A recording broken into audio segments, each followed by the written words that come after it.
These are the judges who will introduce themselves after you introduce yourselves. You know, your name and what you're majoring in, the university that you're majoring in. You're all from the same one. Yes. Good morning, my name is Anna Kulikov. I did my undergraduate degree at McMaster. It was interdisciplinary, and I've since moved on to do my MBA at the DeGroote School of Business, still in the same university at McMaster. And although I will likely not major in anything and probably do a general MBA, my focus of interest is in health and healthcare. My name is Stacey Johomrecki, and I did my undergrad in commerce at McMaster, and I was majoring in marketing and HR. And now I'm doing my MBA with Anna, also majoring in health and doing a minor in finance. My name is Michael Alp. I did my undergrad in business management at the University of Toronto, and I'm now an MBA candidate at DeGroote School of Business. My name is Carmen Ho. I've done my undergraduate degree at McMaster in biochemistry, and now I'm completing my MBA degree in accounting and finance.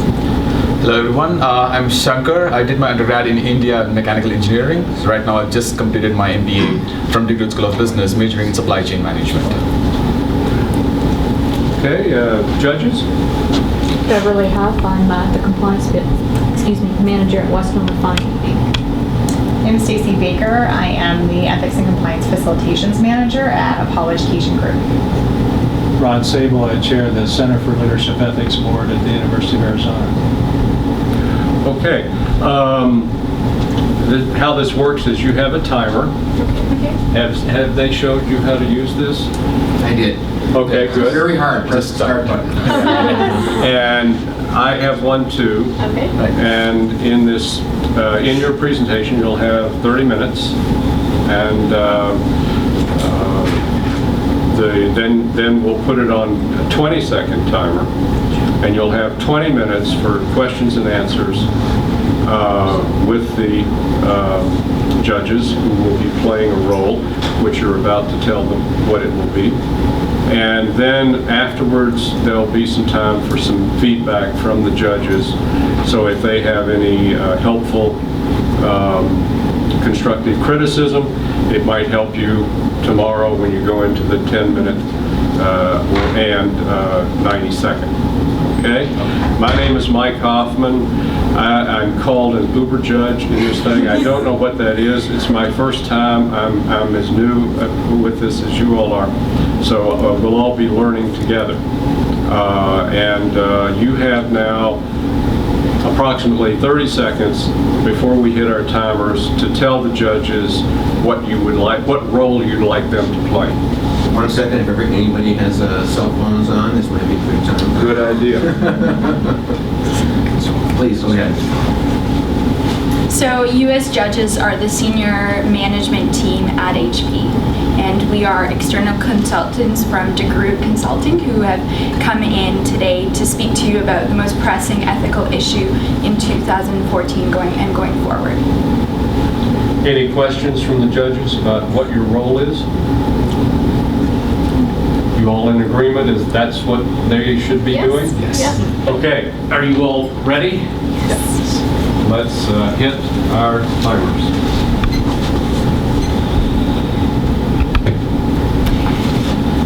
I would like you to meet someone. Her name is Lu Ran. Lu Ran is 9 years old, and she lives in Guiyu, China. One thing that I'd like you to know about Lu Ran is that she really, really likes to dream. And Lu Ran's favorite dream is about running across a field that's greener than green under a sky that's bluer than blue. And Lu Ran really likes to dream because when she opens her eyes, that field is gone.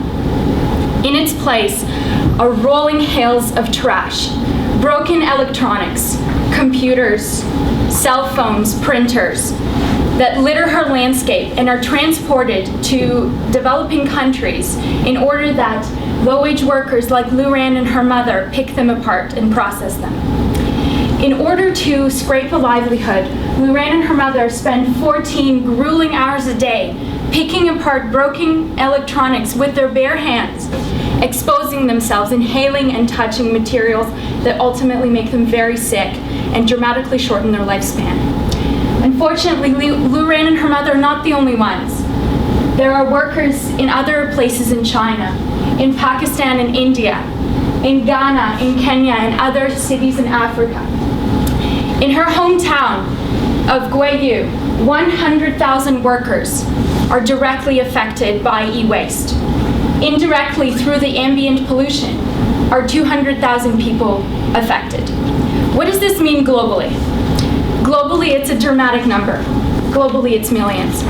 And that's what we'd like to talk to you today, because as HP, you've done a really good job with pushing your green electronics forward. And your efforts are very commendable.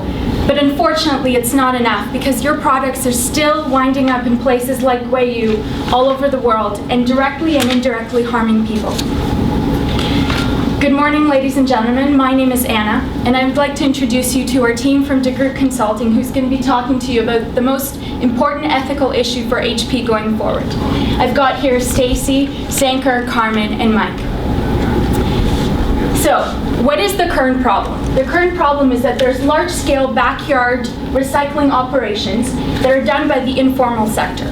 They take place because of very low labor costs in places like Ghana, India, and China, and because of lack of rules and regulations. What does this mean for HP? Currently, you have a very ambitious goal. Your goal is embedded in your annual plan and your corporate strategy, and that is to showcase ethics championship. And you've been working away, chipping away at that goal, but over the past little while, you've fallen to second place globally, and also you're not putting any capital into it going forward. So there's a bit of a slowdown in momentum happening. Your current position is very good. You're financially very strong, and you've got a very diverse portfolio of electronic products, which puts you at a place where you can make a very significant impact in this ethical issue. So between your goal and your position, there's a very big, ripe opportunity, and that is to support and monitor a complete and ethical end-to-end life cycle of all of your electronic products, to make sure that every single product that you make is processed safely and doesn't end up in places like Gweyu. And how are we going to do that? We're going to inject life. We're going to revive your goal of becoming an ethics champion by tightening collection, by making sure that processing is all safe, and also repairing sites that are currently contaminated by e-waste. And today is the best time to start at this, because right now there's 20 to 50 million tons of e-waste that are produced globally every year. And that number is going to dramatically increase. That's because in about 10, 15 years, the proliferation rate of electronics is going to triple. Why are ethics important? Ethics are really important because right now it's not enough to just do the minimum. McKinsey in 2013 said that companies are expected not only to obey the law or meet certain standards within their own business, but also to ensure high standards across their supply chain. Large companies like HP are expected to go even further still, helping to solve major economic, environmental, and social problems such as e-waste.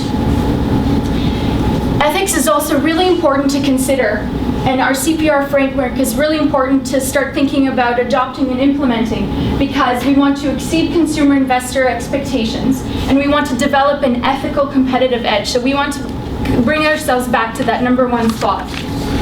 We want to ensure long-term growth and success through building a really positive rapport with as many stakeholders as possible. And we also want to ensure long-term sustainability of your business model in light of depleting natural resources. Now I'm going to invite Stacy to speak more to the ethical framework. Thank you, Anna. So here at DeGroote Consulting, we've created an ethical framework that will help assess your current state in ethics on your journey towards ethics championship. So we have two different categories. We have morality as well as professional and global ethics. And those two categories are broken down into different segments. So for morality, we have well-being of people as well as well-being of place. And in professional and global ethics, we have duty of care and disclosure, responsibilities, as well as global justice. So when we're looking at morality, our overarching principle is wherever possible, do no harm, and where it isn't, do the least harm possible. So we know that companies need to prioritize their survival within legal limits. However, ethical considerations are also on the top of the list. So when looking at the well-being of people, we want to do no harm to human health and have concern for the well-being of others. Well-being of people is the ultimate good, and of course sickness and death is the ultimate harm. Each person, no matter where they live or what they do, has the innate right to be treated as, to receive ethical treatment and be treated as a human being. E-waste components that are being dumped in these waste sites are poisonous, they're toxic, and they're carcinogenic. And the health of these workers, as well as the people around them, are being they're being toxic to these people. So looking at some of the chemicals that are affecting Lou Ren and her mother, as well as the millions of other workers and people affected, are cadmium, PCBs, we have arsenic, rat poison, mercury, dioxin, and all of these different chemicals are creating many different health problems for these people. It could be something like nosebleeds, mouth and gum disease, asthma, irregular heartbeat, to something more serious, such as neurological damage, paralysis, cancer, and even death. When we're looking at well-being of place, we want to do the least harm possible for the environment and have reverence for place. So e-waste dumping and the improper processing methods are contaminating the local soil, the water, and the air. And this prevents the people that are working in these e-waste dump sites from going back to their original livelihood of farming. These micro-waste components are bioaccumulating, and they're harming not only the humans, but they're also harming animals in the area as well as plants. Another consideration to have is the amount of energy that it takes to create new electronics from scratch. If you're looking at 1 metric ton of e-scrap, it has more gold than 17 tons of gold ore. And if we're looking at recovering aluminum, it actually uses 90% less energy than creating it from new aluminum. So not only are we saving the environment, we're also finding a more cost-effective way to produce these electronics as well. So going back to our overarching principle of whenever possible, do no harm, and when it isn't, do the least harm possible. The reality is that 25 to 30% of HP products are ending up in these e-waste dumping sites, and they're creating harm to the human health and environment around them. In 2012, the hazardous waste that was generated by HP is increased by 10%. So we know that this is growing, and we have to do something to stop it. When looking at our second category of professional and global ethics, duty of care and disclosure. You as the manufacturer are responsible for the impact that your products have on stakeholders along the whole life cycle. So we want to have maximum oversight over the value chain. The reality is HP is an industry pioneer in implementing greenhouse gas reduction goals. And you do have highly efficient ink cartridge value chain oversight, and you have a very high recycle rate. So you have started with one of your products, however you need to go further and continue along all of your electronics. When looking at responsibilities, we want to make sure we're acting in the best interest of our shareholders. Whatever we do, we want to make sure that we're increasing the share price or at least not decreasing it. So our principle is that we want to maintain profitability of our business initiatives. However, we can do this while having an ethical consideration and an ethical mind. A study from MIT suggests that there is a positive correlation between having good CSR and a stock price. So our final segment is global justice. We want to, as HP, a global company, we want to meet the standards for human rights and dignity as well as environmental justice. The UN Basel Convention has prohibited exports of all hazardous waste that are intended for final disposal, reuse, recycling, and recovery from a developed country to an undeveloped country. So the principle is we do not want to disadvantage underdeveloped countries by dumping our e-waste and exporting it there. So the reality is you as HP, you handle your recycling through third-party recyclers, and there is a provision to export non-working products for repair. So there is a bit of a loophole, and you're still able to export those to underdeveloped countries, and we want to make sure that we aren't doing that. So overall, there is a lot of improvement that needs to be done across all of the different categories of our ethical framework, but we know that our CPR framework will help you get to your goal of ethics championship.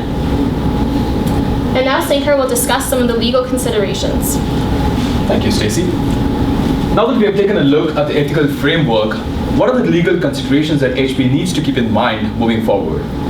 There are very few enforceable laws across the world which currently regulate the export of e-waste.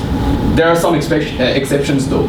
The European Union has very stringent laws in terms of what can be exported and what cannot be exported.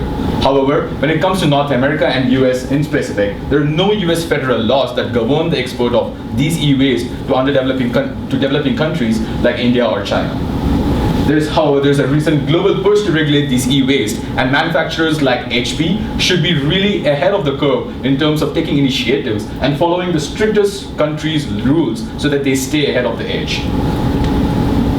So now that we have the ethical framework and the legal considerations in mind, what is the business sense behind exporting these e-waste to developing countries? Why should manufacturers like HP not stop exporting these e-waste? There are three broad reasons. The first one definitely is to maintain profitability. Calculations and research show that you can save up to $1.2 million by exporting and processing these e-waste in developing countries like China rather than doing them in-house. The second reason is a loss of jobs in the processing industries. The recycling industries in India and China have been established over the past 15-20 years, and banning the export to these countries would definitely deprive these economies of the jobs. Luran and her family depend solely on the recycling industry for their livelihood. So banning these exports could severely cause some job losses, which again raises the ethical question. And the third and the most important part is once manufacturers like HP ban these exports, there's going to be a lack of technical support in ethical recycling. These economies do not know how to process them in an ethical manner, and HP, being a manufacturing leader, should be on the forefront, teaching these economies, teaching these people how to do these in a proper facility, environmentally and ethically safe. So what has happened this is an image of 2005. In 2005, Greenpeace activists dumped a lot of computers in front of your head office in Geneva, protesting against the export of e-waste to developing countries like China. And this happened because HP did not have an oversight on the value chain post-export. This caused severe brand impact on HP. Even headlines read like, HP turning the world into a toxic trash bin. But what has HP done ever since then has been its commitment to being green. You have removed BFR and PVC from all your products. You have achieved 94% recycling rate of laser-jet toner cartridges. You opened the East African Compliant Recycling Company, and you have been releasing a global citizenship report since 2001. All this has given you a really good rating on the Greenpeace ranking. You're ranking second of many of your competitions as of November 2012. However, there's a lot of scope for improvement. You're still second, you're not the first. So what can we do about it is using the CPR framework that we talked about, which is basically the collection of the e-waste, processing these e-waste in a safe and environmentally sustainable manner, and repairing the existing sites, repairing the damage that has been done on these sites. So to really understand how the CPR framework can be embedded within the product life cycle, let's take a quick look at the product life cycle of a typical HP product. So research says 25% of the e-waste would come from household users and 75% would come from business consumers. Once these e-waste is accumulated, there are two ways in which these are processed. One, these household and business users can just throw them away in a trash can, not even drop them off at legal facilities that it's available. Or they can drop it off at local municipal facilities where they can process them in a safe and environmentally sustainable manner. However, the majority of the e-waste gets exported to developing countries like India and China, where, again, there are two broad categories. They're either done backyard recycling abroad, like illegally, just in the backyard, like Luran and her family, they can just rip it open in their backyard and burn them, or they have proper plant treatments abroad. Research says between 50 to 70% of the e-waste that has been exported is being done by the informal sector, that is in the backyard. The CPR framework that we recommended can be embedded within these product life cycle. Collecting at the source, which is the C, processing them in a safe and environmentally sustainable manner, that is diverting these e-waste from the backyards to the formal sectors, and repairing the backyard sectors, repairing the damage that has been done to these sectors. To talk more in detail about what are the different steps involved, what are the timelines, I just call upon Carmen. Thank you, Sankar. As of right now, you have a wonderful partnership with Staples to collect electronic waste from consumers for free. However, we believe opportunities exist to expand your collection sites so that you can reach many more consumers that are ethically conscious. As well as 75% of electronic waste coming from business uses, it is essential for you to tap into this major source of electronic waste. Another component of collection is to ensure that you can trace your products further downstream in order to ensure that they're being properly processed. And finally, we believe opportunities exist in your collection efforts in order to reach out to your customers perhaps 2 or 3 years down the road to recollect old products and to ensure an upsell of newer products.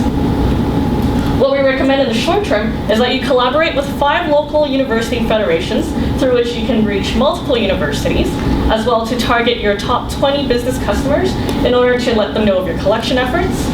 You can plan a promotional campaign to deter against electronic waste flowing to landfills and to raise awareness of your collection efforts. In the medium term, we recommend that you set up new collection points within 10 more universities as well as 15 business customers. You can collaborate with your delivery fleet in order to maximize the use of your empty trailers returning to your factory in order to collect additional electronic waste and to execute your promotional campaigns in order to raise awareness again. In the long term, you're recommended to review the amount of waste that's collected to ensure that you can trace it within your processing chain and to continue to add on collection points in order to increase the amount of electronic waste per year. For processing, in order to be an ethical champion, we believe that you must support proper processing of electronic waste within developing countries. As of right now, you've invested in the East African Compliant Recycling Company, where small processing sites can be built with a minimum capacity of 2,000 tons of electronic waste per year in order to remain profitable. We believe that you can take what you've learned from East Africa within Kenya and to transport it to other countries that are suffering from electronic waste problems and to provide, invest in local operations to provide more processing facilities. That way you can utilize the labor pool and provide jobs that remain within China, India, and Ghana, while ensuring that these workers have access to proper equipment and safety training. In the short term, we believe you should start with your first plant in Guiyu, China, because that's the largest global dumping site in the world right now, and that's the place where you can have the greatest impact. In the short term, you should start by promoting proper processing within the community in order to deter the informal sector. We believe you should pick a local partner to partner up with to build up their facility and their capacity. You can select a leadership team from your local company in order to help you with your efforts, and to start purchasing equipment and providing safety training. Within 6 months or so, we believe that your operations can be on the ground running, and we can start collecting waste from the developed countries into Guiyu, China, where it can be processed. Where there is a lack of collection efforts in the beginning, we believe that a temporary purchase from the informal sector will be useful and a right thing to do in order to reach your minimum capacity. In the long term, you should continue to analyze and audit your operations and plan to ensure that operations are meeting regulation and safety standards. And where profitable, you can start considering expansion into Ghana and India.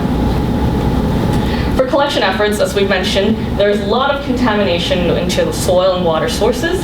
We believe that you need to continue to monitor the health of impacted workers and community members, and perhaps further down the road, once change is achieved, you should apply for Greenpeace and other NGO certifications. In the short term, a trust fund can be set up where 10% of the profits from your processing facilities can be returned to the communities in order to pay for sanitation equipment and other cleaning strategies. And in the medium term, start planning and executing the cleaning of the soil and water, and to also implement community involvement days, such as cleanup days, in order to generate a sense of cleanliness and to involve the local community. In the long term, you should continue to conduct regular checks on the environment in order to ensure that you're meeting the goals that have been set for cleanup. And once a change has been measured, then it will be possible to apply for NGO certifications from Greenpeace and other organizations. And now I will call upon Mike to talk about the measures of success. Thank you, Carmen. We've identified a number of critical success factors regarding our CPR strategy. In terms of collection, we would like you to reach in 2,000 tons, the minimum requirement to run a plant in the first year. And by the third year, have the CPR strategy recover all of its costs. We believe this could be done within 1 year, but as long as it's done within 3 years, that would meet our requirement for success. In terms of processing, within 5 years, operate 3 refineries recycling 50,000 tons of waste. and at the same 5-year mark, have transferred 5% of the informal sector workers into our formal sector recycling, working with our recycling plants either as employees or partners. And lastly, for repair, within 3 years, we look to have installed 5 water filtration systems, and as well as within 2 years, I received Greenpeace certification and show a measurable improvement in soil and water conditions. So we've made some estimates and projections for the profitability of a number of plants in Ghana, China, and India. And as you can see, based on a best case scenario, we do believe that these plants can be profitable within the first year, as long as we mitigate some of our risks.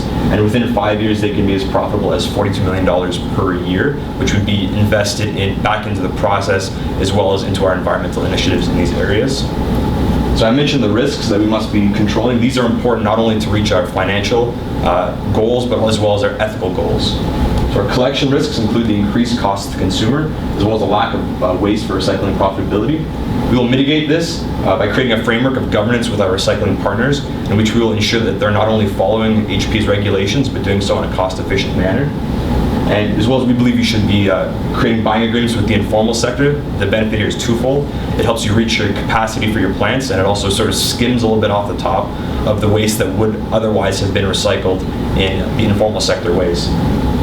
The contingency plan here would be if you simply cannot get enough waste to run a plant, you could partner with a competitor who also has many green initiatives such as Dell or IBM. Streamline your waste, share costs. The drawback here is that you would lose your environmental leadership.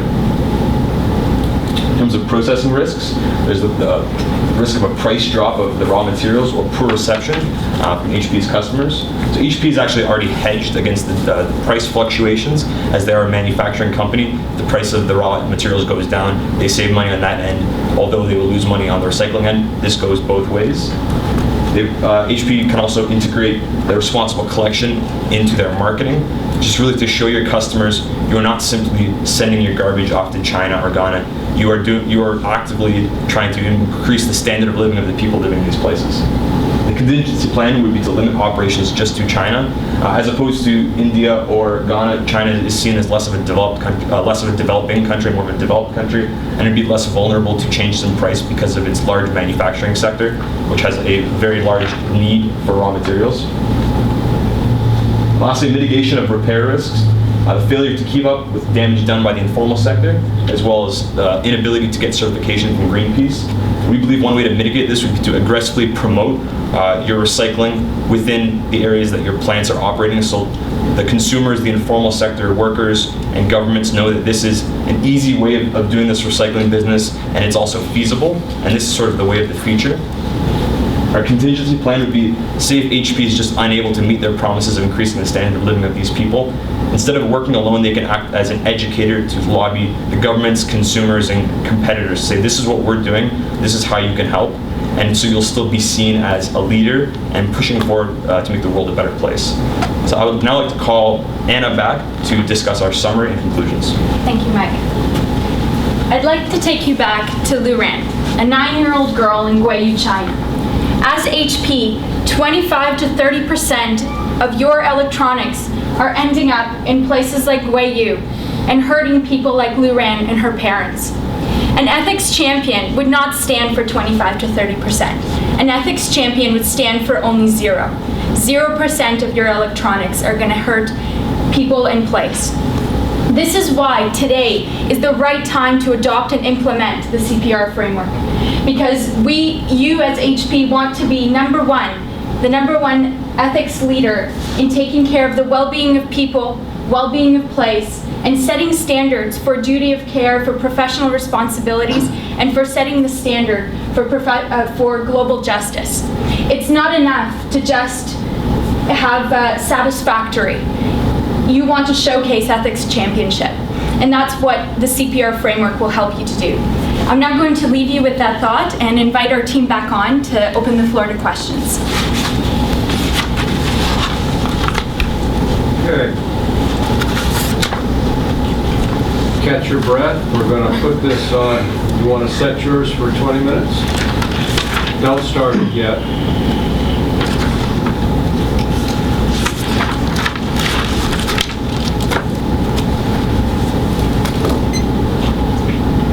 Okay, let's start. I'm going to ask the first question, if I may. You have presented a very, very well-organized case. And you say, I mean, it's very convincing, except I need a little bit more understanding as an executive of this company, how you feel this is ultimately going to be profitable for us. I understand the competitive advantage, saying that by being an ethical company, we gain a competitive advantage. Perhaps you could start there and explain how that works. Because our real goal, is it not, is to make sure our shareholders' money grows. And this seems like an enormous project. And if we're trying to do our bit, what guarantees do we have that other companies are going to do their bit? If they don't stop doing what they're doing, then how is it really going to help the situation if we alone unilaterally try to be an ethical champion and undertake this major, major project? So just with your financial question, we believe that there's a trend towards it's being more and more expensive to get these raw materials from the ground. It hurts the environment, and it's actually much more expensive to do that than to recycle. So we believe that there's so much manufacturing in China, as well as HP manufacturing.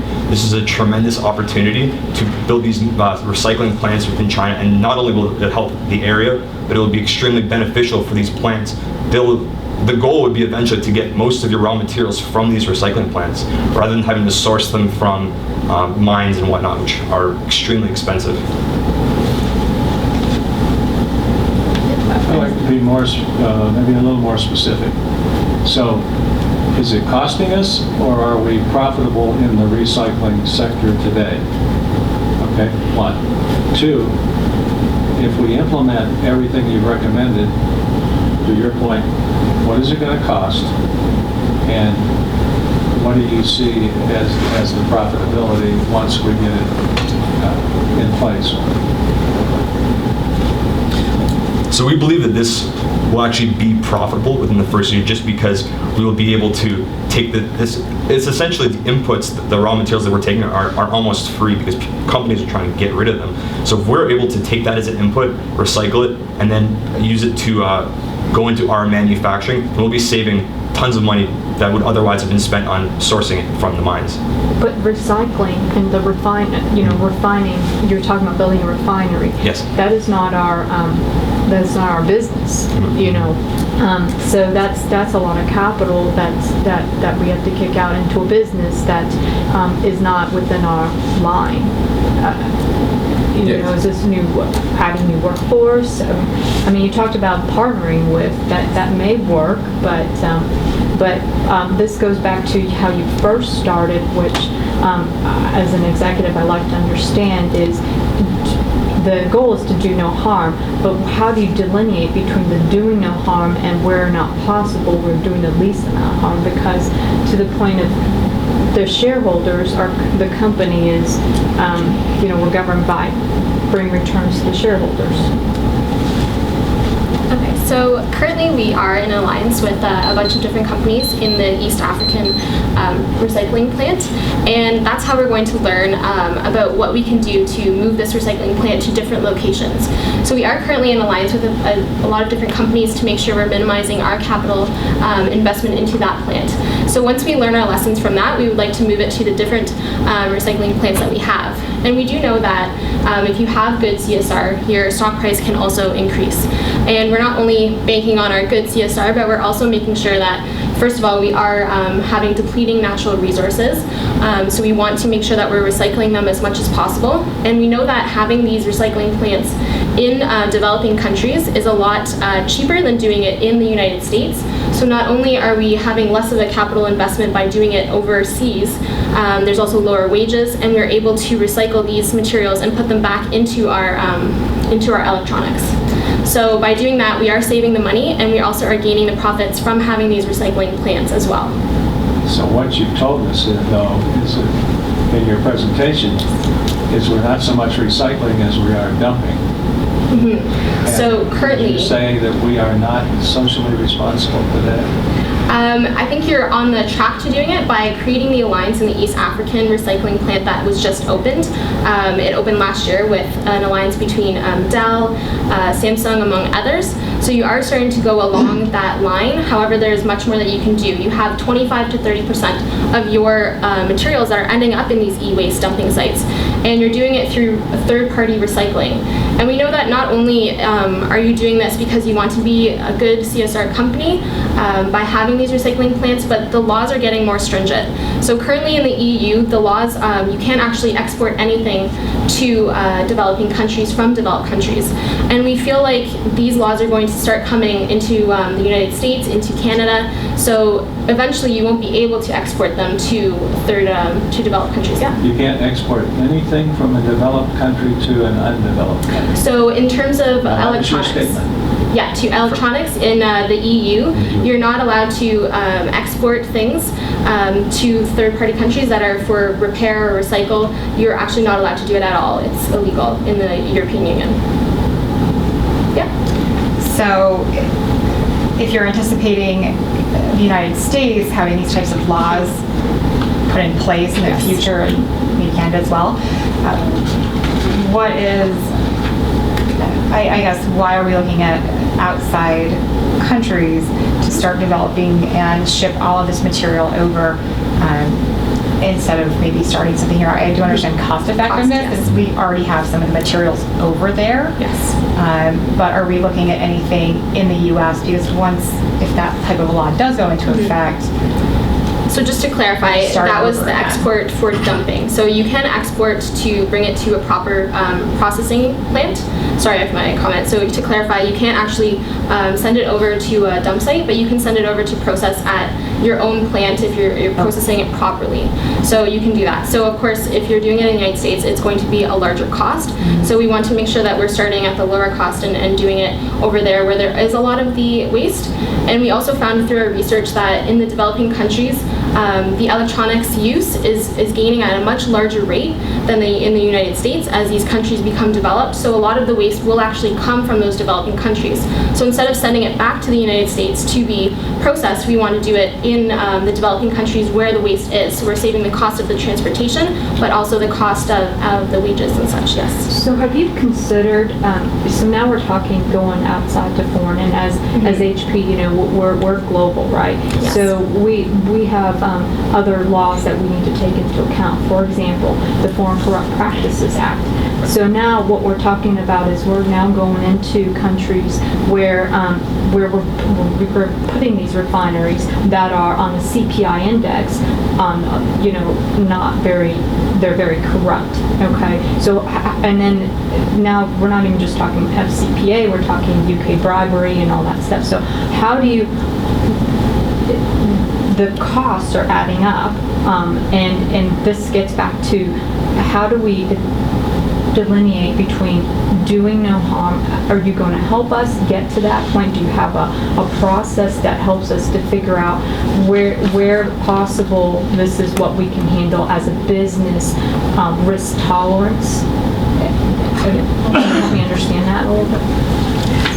In order to have a recycling plant in a developing country, we do acknowledge that there will be risks in terms of, you know, government practices and other business practices within the country. And that's why we believe that it's essential to have important internal monitoring and auditing standards in order to ensure that, you know, for your employees and partners that you choose to implement our solution, that they are remaining on ethical practices. In order to ensure that there is also an ethical solution, you know, not only are we solving the problem, we want to ensure that we're not taking jobs away from the countries. With the soil and water contamination that's already existent in these dump sites, they can't return to their former sources of income, such as farming, in order to have a livelihood. So if we completely remove any sort of processing within these cities, then these people are left in poverty. So we want to ensure that these jobs remain in order that they have a standard of living. And your time frame for getting this implemented is thought was like within a couple months or what A was year. it? So yeah, so having the full recycling plants, we said it would be up to a year.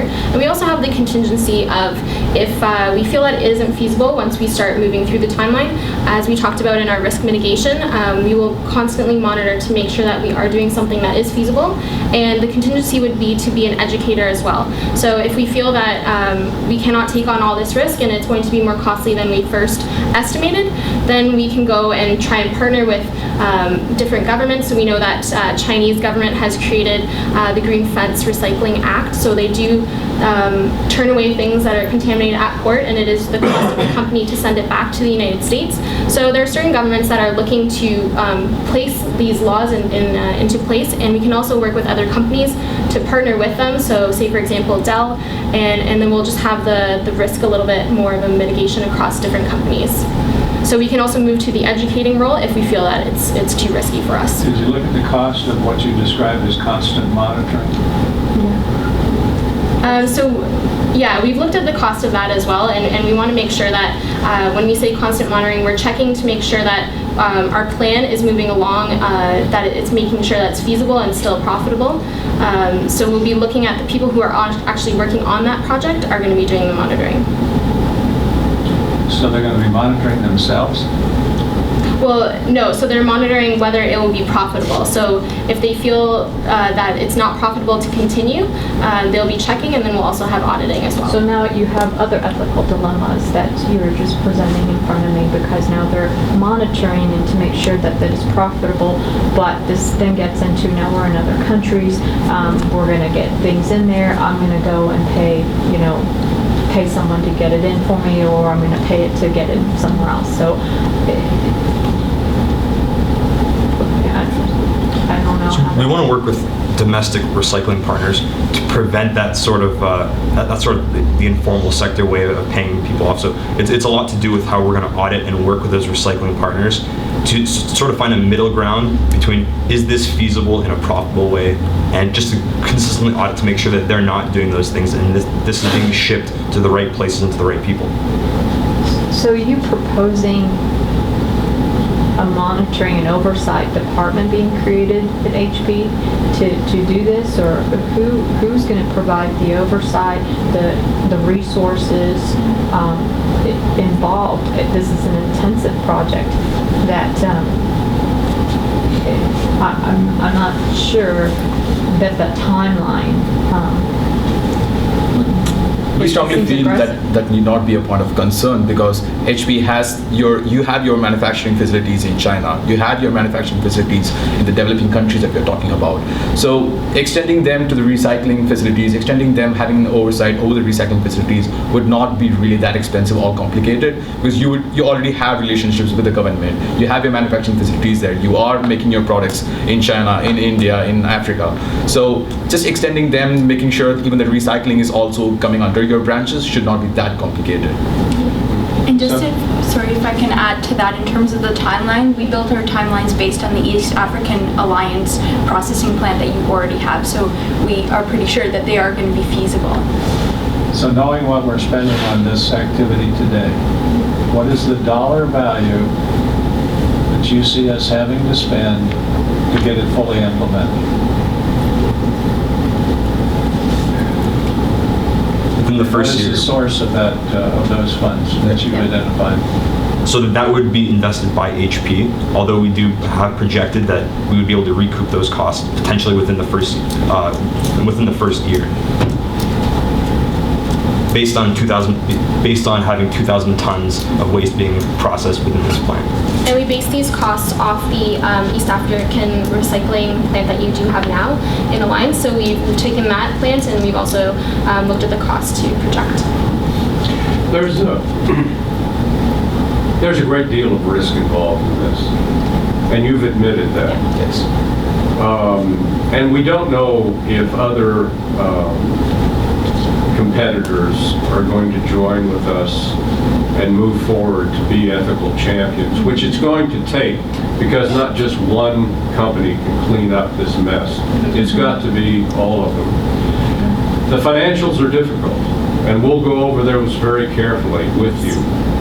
But let's just take a hypothetical. What if the financials say that we might lose money on this? We might lose money on this. Can you convince us that it's still worth it from an ethical point of view, even if we lose money on this, to go forward? To just confirm your point, you're not going to lose any money on this, and that is the reason, being an ethical champion, on the ranking that Greenpeace released in November 2012, you're way ahead of your competitors. Bell and IBM are in the red zone, while you're in the green zone. So moving forward, we think you should invest this money into the recycling process. And though we have projected a best case scenario of 5 years, you would be making $42 million. The worst case scenario is not a loss of money, because again, as we said, being ethical champions, you have very good ranking, you have slipped to the second rank, but there is a really high scope for improvement. And based on the CPR framework that we talked about, we really think you can keep your shareholders happy, because if your CSR initiatives, again, because studies reveal that your CSR initiatives and your stock prices go up. The more the CSR initiatives you take up, better is your stock prices. And even the investment is not really that high. Again, just coming back to the point that you have the manufacturing facilities at these places, you already have a successful establishment in Kenya that you can just replicate it in China. Yes, there will be some complications in terms of the governments, how you handle the people, but that should not be an issue given the fact that you are a global operator. You have manufacturing facilities in all these countries. So the risk is very minimum. The cost could be initially high, but you're definitely going to make money out of these initiatives. If I may add on to Sankar's comment, based on the East African Compliant Recycling Company, the initial capital investment required is about $20 million. And as we've shown, you will recuperate this. And in order to mitigate the risk of additional expansion investing, we do recommend that you can collect up the profits from the first plant, and in order to reinvest that into the additional plants that we're recommending in India and Ghana. And also, if I may bring back the very beginning of our introduction, where we are currently in our world, we're producing about 2,000 tons of electronics per year. It's projected within 20 years that this will increase threefold, because essentially a lot of those sales are coming from these underdeveloped countries. As they get access to additional funding and better quality of life, they are your future customers that will buy your products. So we might be losing a little money in a hypothetical sense if we implement these recycling plants, but I believe that generates more than enough goodwill in order to ensure the sales of your products in the future in these underdeveloping countries, in order to make up for any funding required. So it's reputational value that we're also gaining. Yes. But how does that translate to my stock price? I mean, what have you looked at that and can you tell me how many points that will add to my stock price as compared to other things that I might decide to spend my resources on? We do not have a solid dollar value, but we do know that the brand damage that happened because of Greenpeace dumping the electronics in your head office, in front of your head office, you tanked. Your stock prices tanked really hard in 2005. But after that, making sure the BFR and the PVCs were removed, making sure you incorporated the 94% recycling rate of the laser jet technologies, the laser jet cartridges, and your East African collaborations, your stock prices have shot up like really well. The East African setup was set up last year in October last year, in October of 2012, and ever since your stock price, that was a peak of your stock prices. So we really think there is a correlation between the goodwill and the message that you convey to the people, the shareholders, the goodwill that you convey in general, and your stock prices. So right now, it sounds like a lot of the recycling in these countries is being done by these informal groups. How are we going to convince them to come on board with our practices? One, it's a lot more expensive. It seems like that's very profitable, and us coming in, I guess, to those countries and setting up these types of facilities will take away their business. Is this going to create some kind of black market for gold or all of these minerals, all of these expensive pieces that are no longer going to be I guess in the hands of the informal workers or organizations or companies, but now we're trying to remove that. Can we still actually get 200 tons of material to recycle a year? Is that So the goal would be to work You with have them. about 30 seconds. Sure. So to purchase from them, we'd have to purchase it. It'd be a much smaller profit margin than it would be to send it. But based on other companies, including our East African company, it is possible, and it might only be a certain type of material that we're able to get. But we do believe that we, like I said, skim from the top, and we can be partners with them, and they are aware of what they're doing is affecting their environment, so they would be on board in that sense. That they know that there's a trade-off, that working with us will improve the area they live in and their health. Just adding on, because they're already like the NGOs that we have listed, like China Green, Tree Hugger, who are working in making sure the families like Lou Rand do not get exposed to these harmful chemicals and unethical practices. So we can definitely collaborate with those NGOs and make sure and convince them to come on board with the Greenpeace initiatives that we undertake. Well, we'll take this under advisement, and thank you very much for your presentation. Thank you. Thank you so much. Thank you. Thank you. Don't go away now.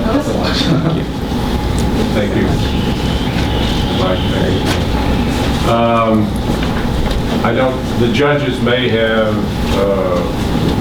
some feedback that could help you as you move forward tomorrow. I would say, having seen a number of these over the number of years, that your transitions were really good. Your eye contact, don't get too fixed on the floor. You really did well with that. And it's important because you can't be looking to see who's going to answer the question. You have to know. You all have to know it. You really did well with that. Yeah, you really articulated it with a voice and projection, and you knew your materials because you didn't spend a lot of time looking at your slides, but you were looking at the audience. I think you guys did a great job. This is the first time I've ever judged before. Everything was really well organized, flowed really, really well. I could understand exactly where you were going with each point. Everything carried in really nicely. I think maybe one thing that I think the question had come up a couple times was how much is it going to cost? So maybe tomorrow, if you have a very short period of time, just getting on that right away, and that, I guess, trying to go back and tell why that is, why it's okay for it to cost that much and how we're going to fix it or what we're going to do with it. Thank you. Any other feedback, Beverly? We had actually a judge that's not officially a judge in this group, but had a question or a comment. Thanks. First, and then cut me off my point. Okay. Who came up with the phrase CPR? We all did. Absolutely outstanding. Thank you so much. Your organization, the beginning, the middle, the end, but that CPR, that is outstanding. Now, I do a lot of public speaking as an attorney, and I just had a couple comments to make. Public speaking is a very interpersonal thing. So take everything with a grain of salt, and these are suggestions, not orders. I'm ready to strangle every one of you except the lady nearest the window with the bobbleheads. Anna, you are almost always bobbleheading, even during the questions and answers. Some people want to be heard. And when you're moving around, darting your... bobbleheading is like darting your eyes. You're breaking the contact with the person who wants to be heard. People asking questions, they want to be heard. So work on, you don't need, it's part of nervousness. Your hands, you all have great hands, you have great wardrobes, your interpersonal segues are great, but try to not do the bobbleheads. Okay, thank you. Thank you, you're welcome. And also,